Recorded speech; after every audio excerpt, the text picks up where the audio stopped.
Welcome to the channel. Today we are going to explore how to set reminders in the Babbel app on your phone.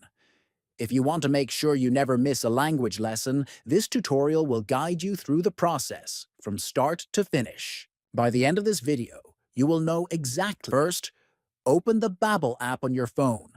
Look toward the top right and tap on the profile icon. Then, find the Settings option and select it. Then, scroll down the Settings menu until you find the Reminders section. Tap on Reminders to open the scheduling options. Here, you can choose the specific days and times when you want to receive notifications for your lessons. Finally, after setting your preferred days and times, confirm your choices by tapping on the Confirm button. This will save your reminder settings, and from now on, the Babbel app will send you notifications at the chosen times. Make sure to subscribe to the channel, like this video, and share it with friends who want to improve their language skills. Thanks for watching.